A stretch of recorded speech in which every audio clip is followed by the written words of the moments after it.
good morning, everybody. Good Friday morning. It's 0900, and of course, just like every Friday morning on WJOB, we have to bring to you Veterans Views, long-standing radio show. We've been on for 17 years. We're an Indiana State award-winning show. Roger that. And we have had many veterans, including myself and Donna, Robert Rockwell, and we got Donna Ostrander here. And we're here to bring you the most up-to-speed, up-to-date news and action and verifications going on with VA, with current military operations. And we're going to have some callers in today. We're going to get this show running.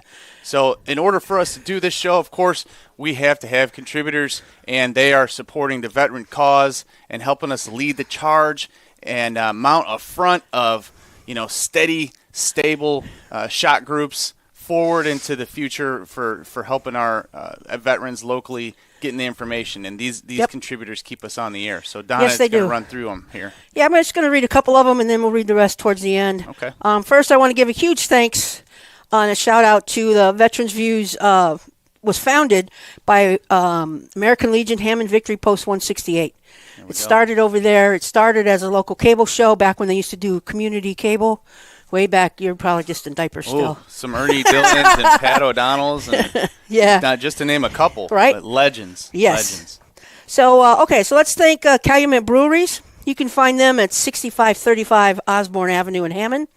You can reach out to them at 219-845-2242 for all your alcohol needs. We have Calumet Park and Funeral Chapel. They always support veterans. They are at 2305 West 83rd Avenue in Maryville. You can call 219-769-8803 for special veteran savings on complete burial packages. Or if you want to call their chapel, you can call that at 219-736-5840. Next, we have a DAV, Chapter 17. They meet the first Thursday of every month at 1900. That's 7 o'clock for you civilian folks. At the Glen F. Reniker VFW Post 802. And that is at 5820 Holman Avenue in Hammond. DAV Chapter 80. They meet the second Friday of every month in Cedar Lake at the VFW Post 261. That's also at 1900. It's their address is 13050 Washington Street in Cedar Lake. You can reach them at 219-386-2282. Then we have Laborers International Union of North America 41. They build a lot of the big buildings you see being built around Northwest Indiana and the south side of Chicago. They are at 500 Superior Street in Munster, and you can reach them at 219-924-7922. And we'll do the Military Order of the Purple Heart, Chapter 721. They meet the second Tuesday of every month at 1900. Noticing a trend here. Glen F. Reniker, VFW Post 802, and again, that address is 5820 Holman Avenue in Hammond. All right, so let's get into some things that are going on.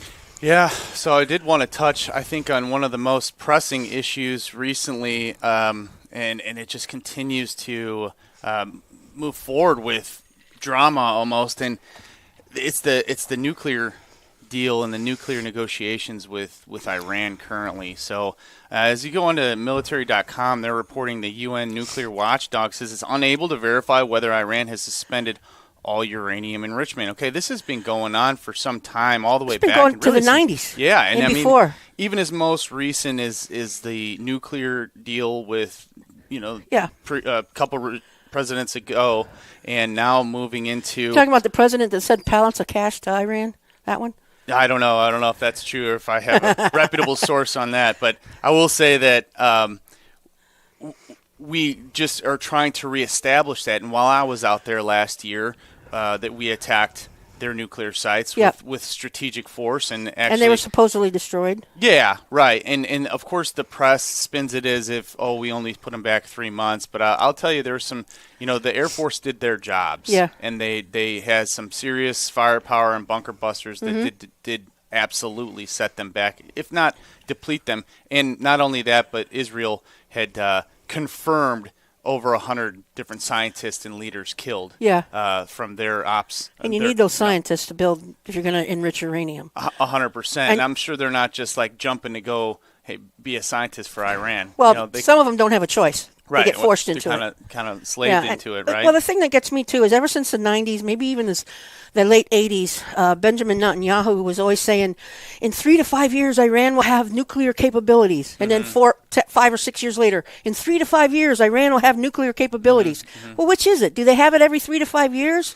Well, I mean, we're hearing the same old story over and over and over again, and I'm really getting. It's very reminiscent of Iraq. Yeah, Right? And yeah. it's like, are you going to rumor it to the point where we go to war? Yeah. And that was the reason, right? You know, a lot of people have the assumption that 9/11 was the reason we went in there, but the reason was that at the time, the president said that we have confirmed that they have weapons of mass destruction. Right. And everybody in the region in the Middle East does not want one of these dictatorship regimes Right. to have weapons of mass destruction. And I think worldwide, it's probably pretty well established that they don't need that sort of firepower. Well, right? the problem is you have Israel has it, Pakistan has it, and India has it. Mm-hmm. But nobody else over there in the Middle East that we know of. Yeah. So it kind of puts the balance on in their favor, you right. know. Yeah. And I know that, by the way, if you want to call in, you can call in at 845 219-1100. Yeah, give us a call. Give us Let's a call. talk about it. Lots of progressing reports coming out, and especially in the last 48 hours. So the posture from the U.S., I mean, we've been sending F-16s, F-22s by the boatload, and, you know, the airload into the Middle East, into different strategic locations, even into Israel, just stacking up. Right.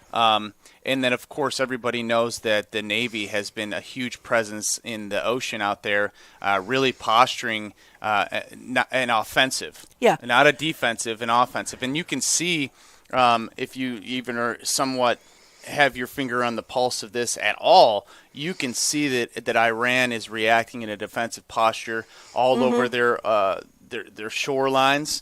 They're using what's the term that the Marines and the Navy use, the you can go on both land and water. Amphibious. Yeah. What they have as far as assets. Yeah. They are currently on the precipice of striking a deal with China for an anti-ship missile. Okay, it shoots 180 miles, and it goes at Mach 2. Oh, boy. Okay, so it's very hard to shoot down if Yeah. they were to actually shoot this. So I just read this report this morning. It's called a CM-302. Okay, and Wow. they are literally at the Looks table. like a plane. They're literally at the table with China to purchase quite a bit of them. Yeah. And this has to be stopped. Yeah. Right. So, and even Rubio came out this past week and said, "Listen, how has their economy been struggling to provide That's exactly what I was just going to say. Yet they continue to be able to buy these weapons or put into investments into weapons of mass destruction." Right. I mean, Where are they getting the money? yeah, and they're getting the money from Russia, Yeah. from China. Yeah, but Russia's getting kind of spread thin too with their money. I'm sure. You know, they put so much money into their war machine that they have nothing else. Yeah, and this just begs the questions, and I want some callers to call in and kind of give us your opinion on this, because this is veterans' views. These are current military operations. Yeah. What is your opinion on the strategy of where America is right now? Okay, so obviously we have, I think, a duty and responsibility, and some people may disagree with this, to as the richest country in the world and the biggest ally to a lot of those countries in the Middle East that are far less superior than our defense projects, and we are allowed to commandeer those locations strategically throughout the last 30 years or so. But my point is that why are we always in everything? Right? Exactly. We're in Venezuela. We're poking at Greenland. We just pulled, what was it, a couple of years ago? It was like 70 billion. I don't know what the number is now in Ukraine. Well, right? in my opinion, Israel's pulling a lot of the strings here.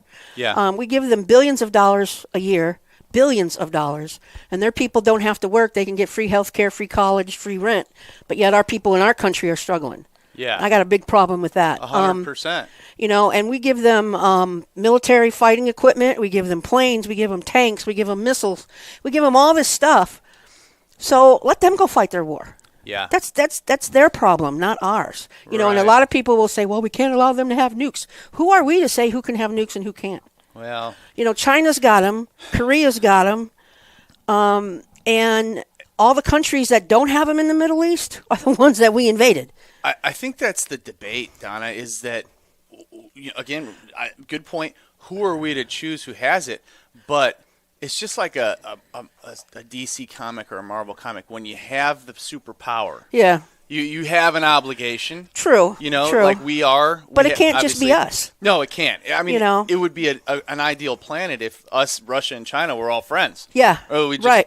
bully everybody out of Right. out of a job Yeah. per se. We don't need. You know, but it's just not the reality. And I think you know? if China were to sell that missile to Iran, there needs to be some trade implications with that. Oh, I agree. You know, there's because- no other reason why they should sell it to them. No. Other than to attack the U.S. Exactly. and U.S. assets. Right. And I think that we have become the world's policemen over the last 60, 70 years, since World War II. Yeah. You Well, know, we've built all these countries up, and then they turn around and use our own equipment against us. Like the Yeah. Taliban, for example. Yeah. You know, we left all that equipment over there after the Gulf War, and Taliban picked it all up. Yeah. You know, we taught them how to use it. Right. You know, so they're Well, if you look at the economic growth from 1902 till now, there has been a strong progression of the U.S. economy growing from like top 10 to number 1. And we have been in number 1 position since after World War II. right. But it used to be the UK, I mean, for hundreds Yeah, of years. hundreds of years. And Japan was teetering up with the top till they got, crushed in World War II. And it's never really been China, but now over the last 30 years, China has really progressed into the number 2 spot. Oh, yeah. Solidified themselves. And they're all over South America. I mean, where else can you produce an economy where you're paying your people $2 an hour Yeah. and just getting massive amounts of work? And if they don't work, then you ruin their legacy for Yeah. eternity. Yeah, yeah. You know? And that's the way they do it. They control you, you don't control them. It is, and that's what we need to make sure as we accumulate. This all perpetuates, right? Yeah. As we accumulate this national debt, our economy's growing at 2% right now. If that was to slow down, the national debt will creep its ugly head. Oh, yeah, it's already high enough. As long as our economy grows faster than what the national debt grows, we're going to be in good shape. Mm-hmm. Yeah. But the reality is that there's going to be lull times in our growth over the next couple hundred years, maybe even 10, 20 years. Who knows? Right. Right? And that's when we're going to see those huge decisions that need to be made, and that's why we have so many people in our country. People don't think about it, and when you're walking through the desert overseas or going from island to island in the Navy or the Marines, and you're seeing this poverty. Yeah. They don't realize that that's happening in our own country. Right. And, Right. and being the richest country in the world and feeling obligatory to go into these other countries and protect and spend billions. Mm-hmm. You know how much money it would cost out of the defense budget to pay for college for everybody Yeah. in this country? It would be like It's 200 billion or something, right? it's- in the Pentagon defense, budget, that's a drop in the bucket. the defense budget's 900 billion, almost a trillion. Yeah. So we could get free education, college paid for everyone. We're doing it wrong, Yeah, right? right. And it all pertains to veterans and then our benefits because, every time something like this comes into play where we're debating a budget, let's pick it from the veterans. Yeah, Right? yeah. It's like pick from Social Security or pick from the veterans.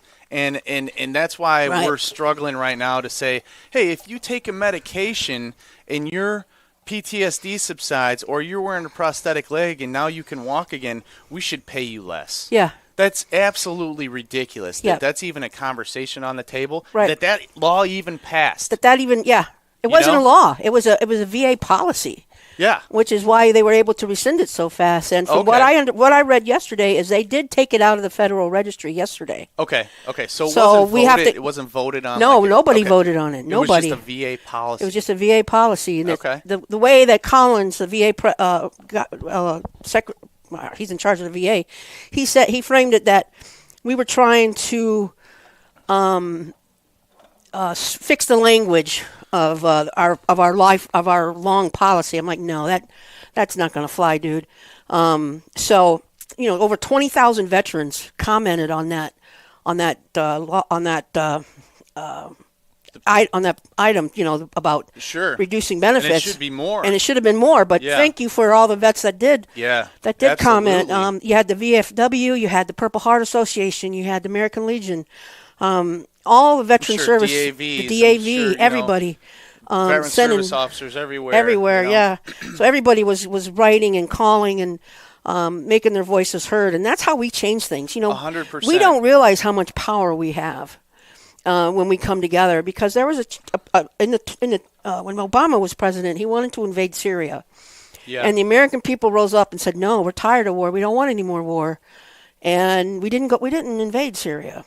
Yeah. So right then, that should show everybody how much power we as Americans have when Right. we come up together and say, no, we're not going to put up with this. We don't want this.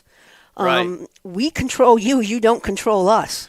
Yeah, and that's a great point. And I'm going to look right at the camera and say, if you're a veteran and you've been in service or even been out of service, and you take benefit from anything that you've done throughout your military career, and you are not a part of one of these veterans organizations, whether it be the VFW, the American Legion, just to name a few, the DAV, the Purple Heart, those are the organizations that are fighting for your benefits when you're paying attention to your job, your career, your life, your kids. Right. You don't realize that they're doing things like they did last week to take away your benefit. And these are the organizations that you should be a part of to get yourself more educated. Because one day, if you're not, and you're not in the mix, your veteran disability or your pension might just be cut in half, Yeah. and you'll be like, what happened? And at that point, it's too late. So Yep. join these organizations that help support this show and be a part of the solution Absolutely. to continue our benefits moving now and into the future, because every single time this country comes into trouble, it seems like they want to pidgel from the budget of the vets. Yep. And so please, last shot out here, and I'll just drive it home because this is very important. If you are my age, that does not mean that you're too young to be American Legionnaire or to Right. be a Purple Heart or to be a DAV member or to be a VFW member. Get in there, and you don't have to go there and drink beer every night, but be a part of the organization, go to the meetings, and find out and get in tune. Because 20,000 people to get there and put their names on something that happened like last week, where they were trying to cut our benefit by, pharmaceuticals and prosthetics, and saying we don't deserve the pay anymore if we're healed, Right. parentheses. If those 20,000 people didn't step up and weren't, then we would Yeah. for sure. Yeah. You'd be taking your medicine for your PTSD, and then your payment for your disability would be cut in half. Yeah, exactly. So kudos to those 20,000, but we should have hundreds of thousands. Yeah. There's 3% of the military, 30% of the military gets a disability claim. Really? Yeah, from current and former service, 30%. Wow. It's over $2 billion a year paid out. Wow. And if you're telling me 30% of all military members, and only 20,000 people showed up Yeah, to be aware of what they were doing last week, that's true. I'm saying we need 200,000. Yeah. Yeah. Yeah. Kudos again to the 20,000, and kudos to the Legionnaires, and kudos to the DAVs, all the organizations, because if you weren't there, this thing might have just sneaked through. Yeah. And that's why I can't get to the Legion every week. I can't Right. drink. I got kids, but you know what? I pay my dues and I show up to the meetings. Yeah. And and another part of that too is that when you belong to these organizations, we have to stay vigilant about, because just because this is gone for now doesn't mean they won't try and bring it back Right. when we're not paying attention. Yeah. So we have to remain vigilant. We have to pay attention to what's going on with our benefits, and they don't end when our service ends, because the effects of our service doesn't end when our service ends. It's And killing that's the thing. people is not is not a human thing. It's not. We're not built to do that. Right. And going. Now, I've never been to combat, but going to combat and it's you or me. Or you're walking next to your friend and your friend's head gets blown off. I don't want to be too graphic, but that's just the way it is. Well, we're coming into a point in where we're at right now with all the different conflicts around the world. Mm-hmm. It's sounding and it's looking eerily like the early 2000s. Yeah. and if we do any sort of ground war with Iran, they need to be liberated. I mean, their people are slaves, but does it need to be us? I don't know. I don't know the answer to that, and I'm not forecasting the future here. Right. But I'm telling you, we're going to have a new generation of combat veterans here soon. Yeah. And in our Afghanistan and Iraq, and even further back into our Desert Storm, do you see any 40, 50-year-old, maybe some 50s, but do you see my age, 30s and 40s at the Legion? No. No. You don't. I don't either. I feel like I'm the only one there. Yeah. And there might be, obviously there's the onesies, twosies, and I commend you all for those who are a part of it. But that's what we're missing. Yeah. It's full of Vietnam vets. It's full. Yep. I mean, you've got even your Korean, and even maybe if a World War II guy can get there or not. But I know that's what the majority of the population is of those wars from 50 years ago. Right. Right. What about the wars from 20 years ago? Yeah. Where's all our Iraq and Afghanistan veterans in the Legions and the DAVs and the Purple Hearts? I mean, you got the Steve Bramer and you got the Robert Rockwell. Who else? Who else is out there? I'm calling you out. Hey, you've been to combat. You know what it's like. You're likely, of the 30% of our veterans that get a disability, or you're getting a pension. Be a part of the solution. All right, we got a caller. Go ahead, caller. You're on WJOB Veterans Views. Hello, caller. No? We lost him? Oh, just give us a ring back. All right, Hello? There we go. Oh, there you are. Hey. Well, we finally got through there. What's going on over Pat. there? Oh, it's Pat. Here we go. What's going on, Pat? Are you watching us? Because I'm the reason I called is I want to give out some information that the Vietnam War. There'll be a talk by a great guy, and you probably all know him, Tom Clark, and he's a veteran of Afghanistan War and a retired U.S. history teacher. And today he's going to speak about the war in Vietnam. Indiana, we lost 1,621 casualties right here from Indiana in that war. And today it's going to be at 11 a.m. to 1 p.m. at the Tri-Town Safety Village. And a lot of people know where that is. It's by the theaters in Cherville there. Yeah. Mm-hmm. So if anybody's out and about, stop by the Safety Village, and Tom Clark will be glad to show everybody the stuff we have, and we've got an abundance of it. That's why we're moving to get a new museum to put all this stuff in. And that's pretty much what I have to say. But I was listening to your conversations earlier about, and Donna, I heard you say something about why should we be telling some of these other countries what kind of weapons they should have. And that's a good question. And I mean, Korea has North Korea has nuclear weapons. You have all these different countries with nuclear weapons, and of course, the country in the Middle East that has more nuclear weapons than any other country is, guess what? In the Middle Israel. East. Anybody know? It's Israel. Israel. Yeah. Exactly That right. makes sense. Yep. And but they still won't join the Iran wants nuclear weapons, but then again, you got to look to see who's running Iran. Yeah. Is it a nut? Yeah. Is this guy going to start wars? They already, supply terrorists with a lot of stuff. Mm-hmm. And I don't know if anybody ever heard the story about the suitcase bombs. They're nuclear weapons. Mm-hmm. So, that's a good reason to destroy their nuclear infrastructure so we can stop them from producing these weapons. Yeah, so I'm going to hang up and let you. They're shooting people on the streets out there, Pat. And, and I'll see you all next week. All right, Pat. Imagine being in a situation. Thanks for calling, Pat. Imagine being in a situation like currently. We've got a lot of debates in the streets in this country, and a couple people tragically lose their lives.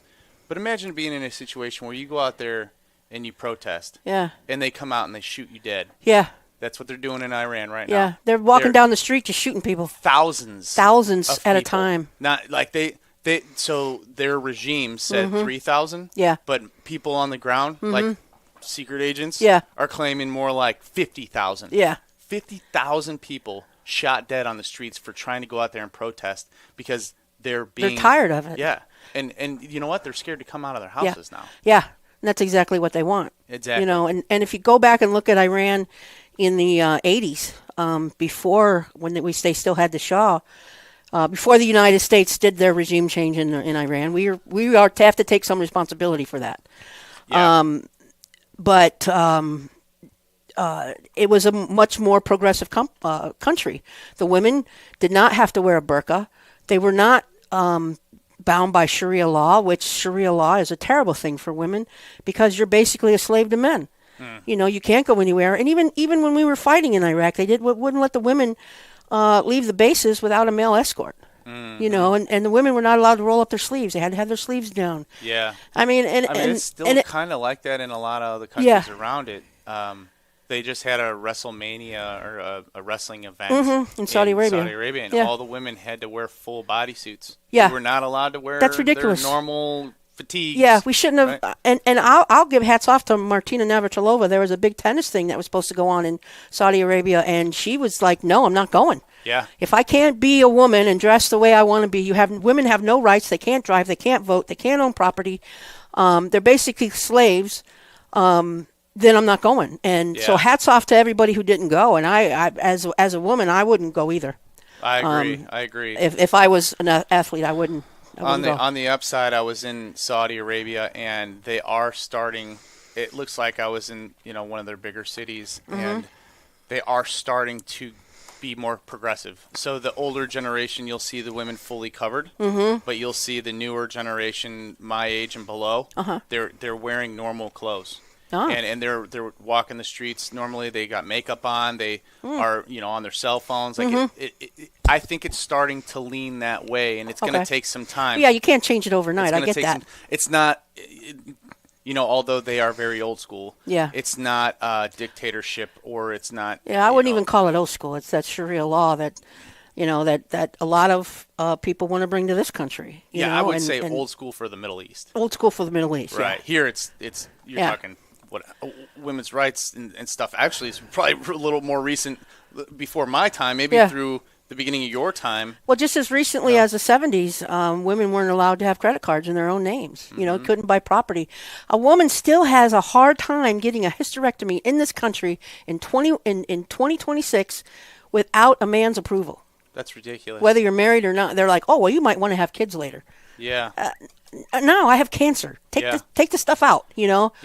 And I know Tom Clark's busy right now preparing, but he'd be the guy to answer. I know that that at one point, what was the transition phase? I think it was World War II, where women were only allowed to be nurses in the military.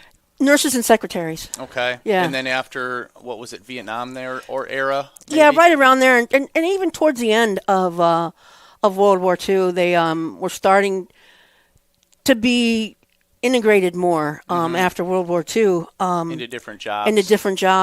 And I look at it this way. I've had a lot of male people in the service ask me how I feel about women in combat, and I'll say this: combat's not for everybody, whether you're male or female. It's not easy, and if these are the standards. One, you got to be able to do 1, 2, 3, 4. But you can do 1, but you can't do 3. You're done. We should not lower the standards to get anybody into combat, because all that will do will get people killed. Well, I'm a true believer that equality but let's be honest, there are jobs on this planet that are predominantly ruled by men. Yeah. Because it's just not something that most women want to do. Right. But not only that, let's take, for example, crawling through the swamps and not showering for a month in Vietnam. A man might be able to live a little longer in a swamp covered waist level of water than a woman, right? Yeah. And so you don't want to. You want to be equal, but you don't want to send them out there to die. Right. And saying, hey, in this situation, this particular situation, maybe you as an infantry woman are on for the next mission. You know what I mean? Because in this scenario, the organics of your body might. Yeah. Yeah. Yeah, I got to scoot in a little bit. Be a little relaxed over here. No, but yeah. But so, yeah, I mean, I get that. There are things that you can do so you don't have your ant flow every month. Yeah.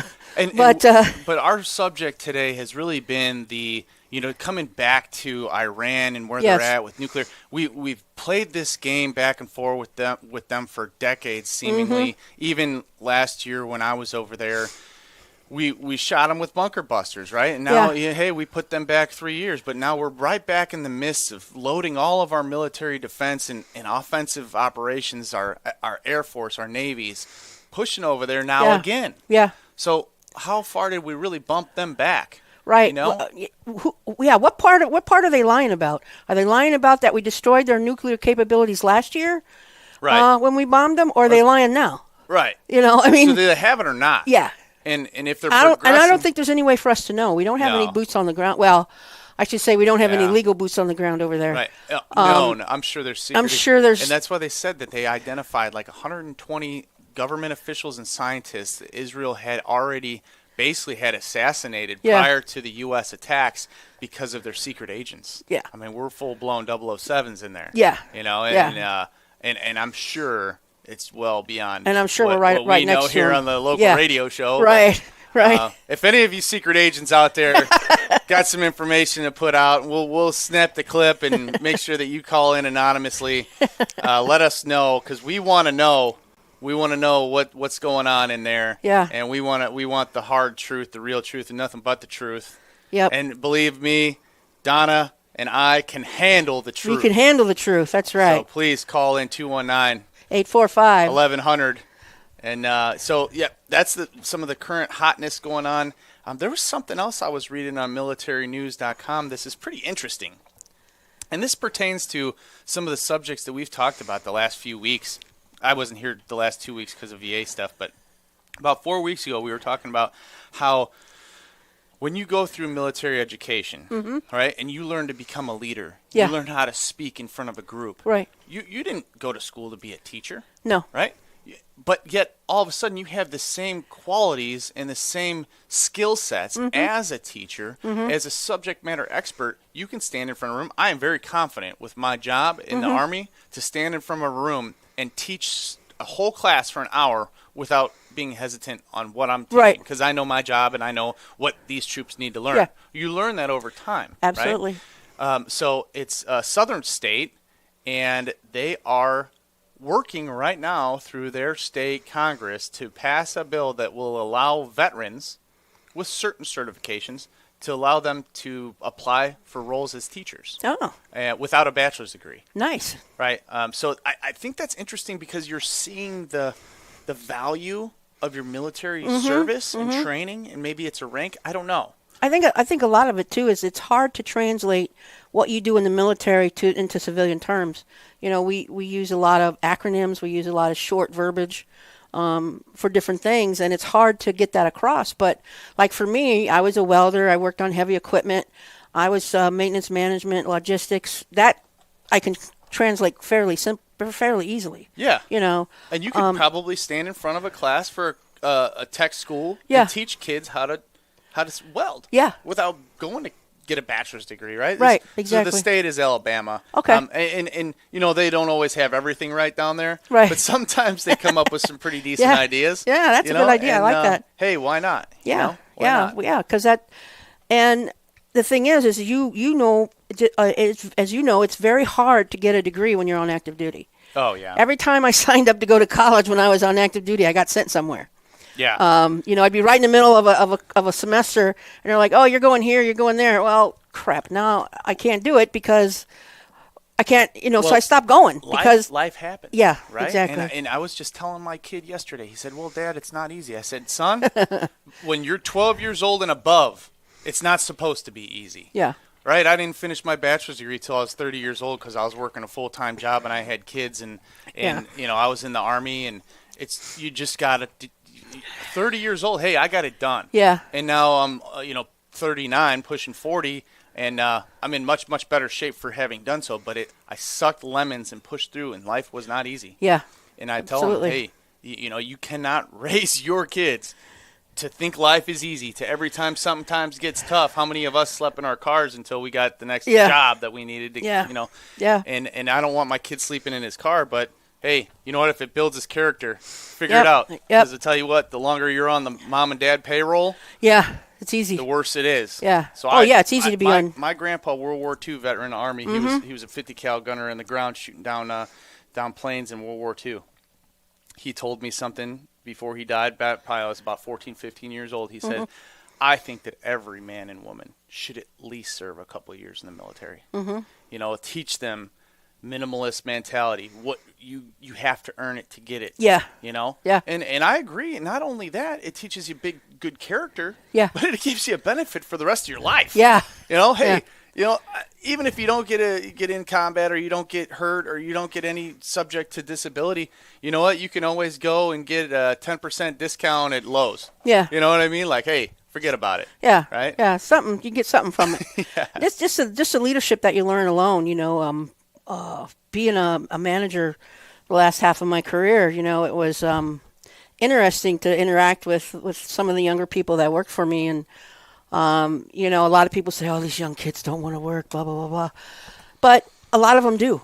You know, they want to see what's going on. They want to work. You know, and you have the good and the bad. It doesn't matter what generation it is. You have that in every generation. But thinking that mom and dad are going to bail you out for the rest of your life is not realistic. No, and you know what? Those veterans that are in their 20s that have done service and come out, they're likely not doing that. I'm not saying that there probably is some that are doing that. Yeah. But they're likely, I need to figure this out. Yeah. Like I said, when I came home from the Army, I was 22 and I didn't have a pot to pee in, right?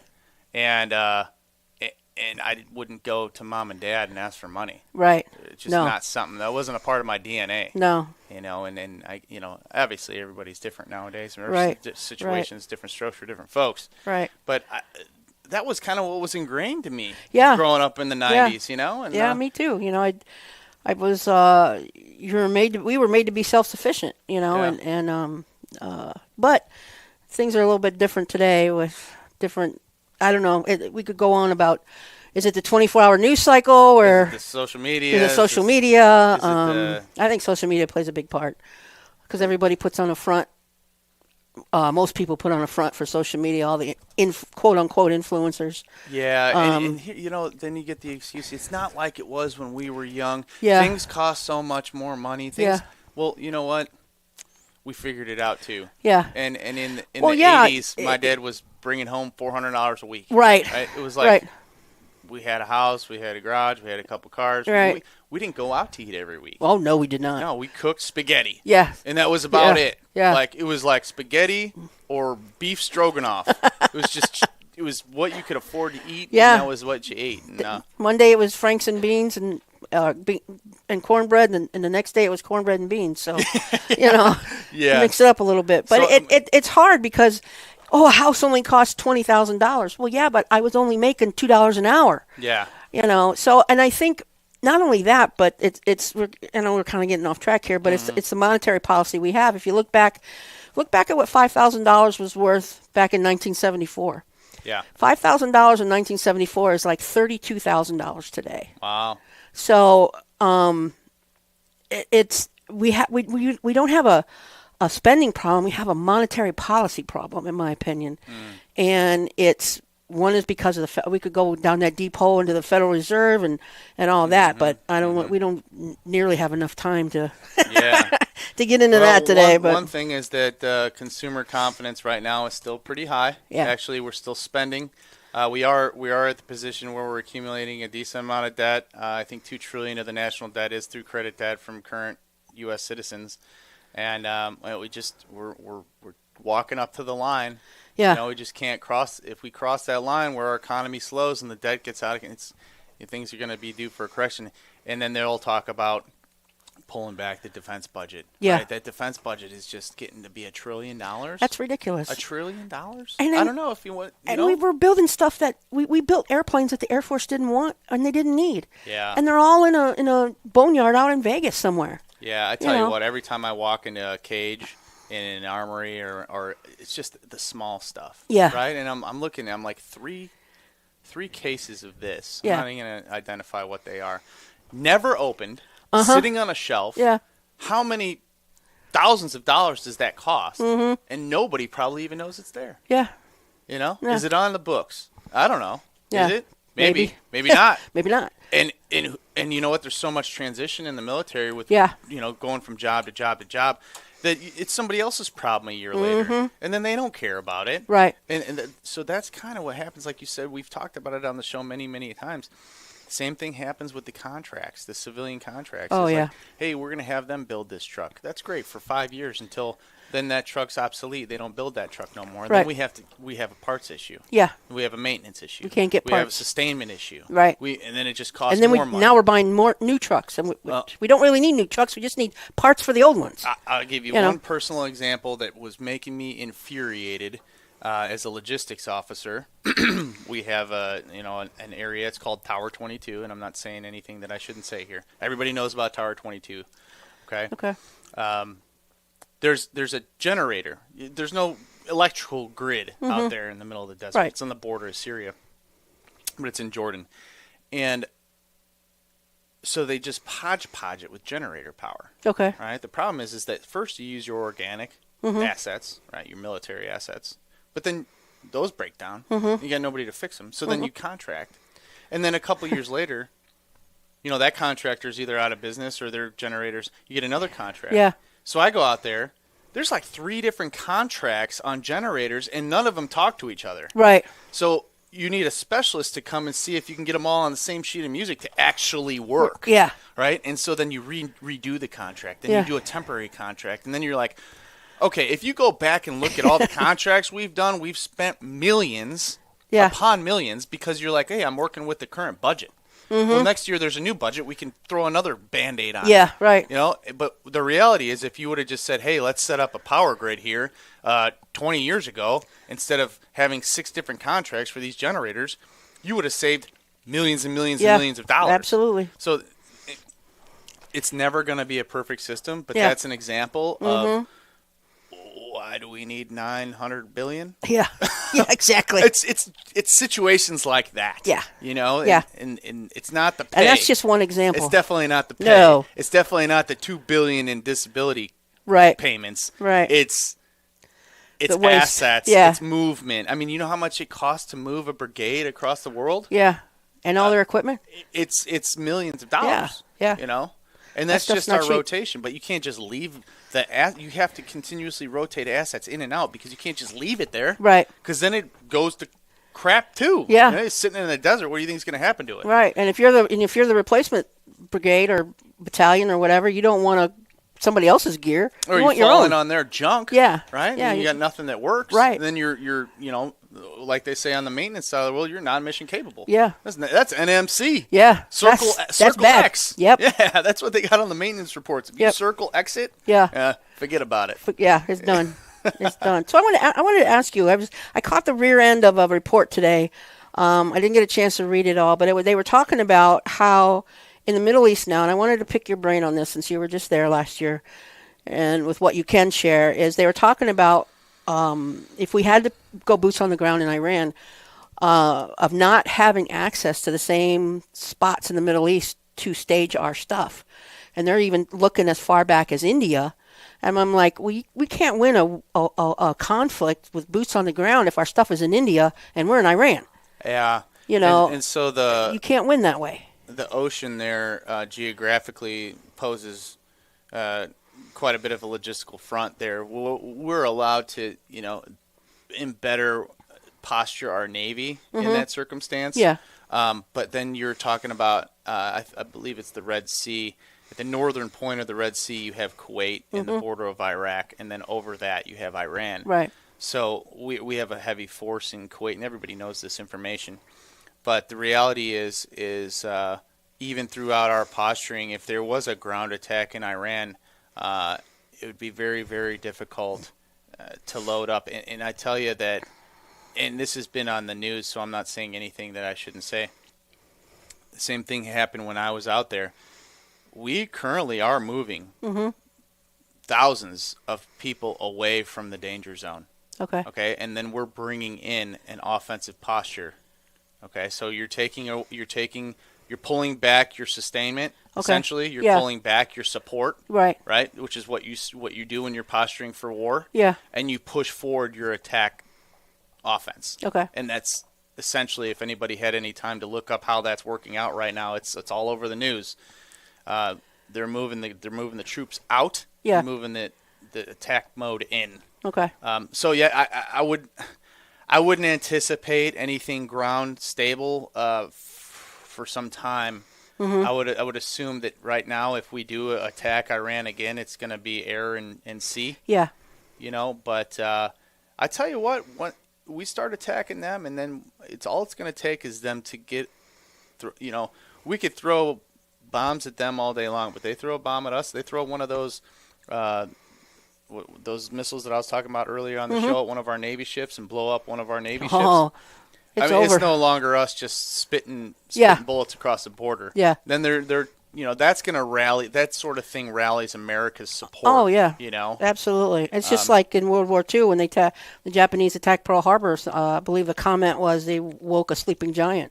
Yeah. And that's what'll happen. That's exactly what'll happen. Mm-hmm. And so then in that case, you might have some sort of ground war. I mean, Yeah. I hate to say it, but Yeah. you bring the Army in, obviously after the Marines, the Navy, and the Air Force blow them to hell as Yeah. much as they can. Yeah. Then you bring the Army in to hold it down. Right. Right. And Right. To essentially just find the moles. Yeah. Yeah. All right, we're getting kind of long in the tooth here. Let's go ahead. I'll read the last of our contributors here. So we also have Family Dental Care. They offer veterans can receive free exams, X-rays, cleaning, and a 10% discount on all services. They have 8 Chicagoland and Northwest Indiana locations. East and South Side of Chicago, Cal City, Crestwood, Munster, Evergreen Park, Oak Lawn. So you can call, if you want to call and schedule an appointment in Munster, you can call 219-804-9329 or go to FamilyDentalCare.com to schedule something at one of their other locations. And I've used this contributor myself, and I've had nothing but good things to say about them. They really take care of you over there. We have John J. Pressmer Insurance Company. For all your insurance needs, they have auto, home, life, health, business, and more. You can reach Ron at 219-844-0103. Kuziak Construction. He is at 1235 Summer Street in Hammond. You can reach him at 219-923-3007. We have Heroes Helping Heroes in Northwest Indiana. You can reach them at heroeshelpingheroesin.com. Or you can contact founder Richard Tokars at 219-670-2501. And then we have White Oak Home Care, 9800 Connecticut Drive in Crown Point, 219-999-5869, or whiteoakhomecare.com. And I'll tell you what, anybody that can take care of a disabled person in their home, my hat is off to you, because that's a tough job, and they don't pay them enough. Also, if you're struggling, if you need somebody to talk to, please reach out. 988 is the number to call. And if you want to talk to a veteran, put a 1 after that, 988 plus a 1, and you can talk to a veteran. You can text them. You can reach them online 24/7, 365. They're always there for you. And they're, from everything I've read about them, they are very good at what they do. And they'll get you hooked up and get you on the right track to where you need to go. That's the real deal. And, the military tries to teach you the character development and the resilience needed to go in and fight combat. Like, our primary jobs in all of the military is to shoot, kill. Yeah. That's the reality of it, right? Kill people and break things. But, they don't teach you necessarily how to deal with that afterwards. Yeah. And even with, if you're a non-combat veteran and you've experienced trauma, that stuff can make you feel alone in your head. Yeah, you think you're the only one. And sometimes just having a conversation with a complete stranger that is a veteran can help. Yeah. Can help you pull out of that mode a little bit. Absolutely. So, Help you dig yourself out of that hole. And and there's a lot of veterans who will help you. And when you talked earlier about the veteran service organizations, a lot of people in those organizations will help you too. There's Yeah. always, and I know it's hard to talk to somebody who's, old enough to be your dad or your mom talking about that kind of stuff. But we all have, even though we may not have done the same job, we all have very similar experiences. We have similar feelings. We've all been away from our families. We've all had to do things that didn't really make sense, and wasn't. Didn't we may or may not have felt that it was the right thing to do, but we had to do it to survive. So and that stuff's not easy to live with once the adrenaline and everything wears off. Yeah, and so just to change the subject a little bit, you had mentioned Pakistan, and it is a strategic location, southern border of Afghanistan, and actually recently Pakistan and Afghanistan traded attacks on a dramatic escalation of tensions, reports military.com, between the countries. Tensions have been high between the neighbors for months, with border clashes in October killing dozens of soldiers, civilians, and suspected militants. Pakistan accuses Afghanistan's Taliban government. So they're reporting the Taliban as Afghanistan's government now, as opposed to what it was 30 years ago when it's just a terrorist organization, right? And that's the thing. So again, Pakistan is somewhat, I wouldn't say very publicly, an ally and a resource for U.S. and because we do joint training operations with that country, and that's public knowledge. But again, a strategic location outside of India, on the other side of the Red Sea, underneath Iran, geographically, that we're just postured for something, and it's not just our country. It's always something out there in the Middle East and the India area. India is becoming a part of this now. And that's dangerous because of their population. It just seems like the whole world's at odds right now, and the best thing you can do is keep your front porch clean and keep your mind right. Right? And Charlie, Mike, as we say on the show, continue mission. And keep yourself, your mental health, keep your resilience, and just know there's so many things, even though oftentimes we get down these rabbit holes on our show, there's so many things to be grateful for as a U.S. citizen, and knowing that although we need to continue to fight for our benefits as veterans, knowing that there are current service members out there that are literally in support of our freedom, whether they know it or not. That little supply sergeant or that supply airman or that wheel mechanic over there in Japan or in Australia that's just all over the world in our different posts, they're making a difference because they're helping our readiness in order to prevent our country from getting attacked. Absolutely. Right? And it's for our freedom and our rights, because everybody wants a pop shot at the big dog, and that's what we are in this world. We are the big dog. And if anybody can claim that victory and say, hey, you know what, we're the forever generationally the ones that successfully ruined America, that's what their legacy, that's what they want to be. And it's our jobs, and that's why we have these defense budgets. That's why we have these organizations. We need to keep continuing to think about, hey, you know what, although today might be cruddy, a lot of bad news, don't focus on that. Focus on the positive. Focus on where you live, the right to believe in what religion you want, the right to walk out on the street and protest. And again, some of those things can be pushed away, but that's why we continuously push forward with this radio show, with the current support of our veterans and military service members and citizen soldiers out there. We need to rally, stay positive, work together. Absolutely. And if you're a veteran, you're never alone. Right. And don't forget that. And, with all its faults, this is still the greatest country in the world. Yes, it is. Yes, and, it is. And even though we keep continuously running into new things that we want to fix and new problem sets that, hey, right now this is a big issue. The reality is that as our country is, since the beginning of history, has seen those issues time and time and time and time again. Yet if you look back, it seems like it's progressively gotten better. And so in the short term, maybe it's volatile, but the long term, I'm glad that we're here. Me too. And I said this in the speech as the keynote speaker for the Wicker Park Memorial Ride. You only have about a 20% chance of even being born an American Yeah. in this planet. Yeah. That's Right. that's So pretty think low. about how lucky we truly are to, Yeah, to absolutely. wake up and, be, hey, you know what? I'm an American, because people are fighting right now to get into this country. Yeah. Right. They Yep. want to be here. Yep. So All right. Well, thank you everyone for tuning in today. We will be back next week with another wonderful show for you. that's right. And 0900 at 9 o'clock in the morning for all you civilians out there. Yep. And we appreciate you listening. And take care. Yeah. Tune in 12:30 Hoorah. a.m. 104.7 FM. Good night, Chesty, wherever you are. Hoorah. Hoorah.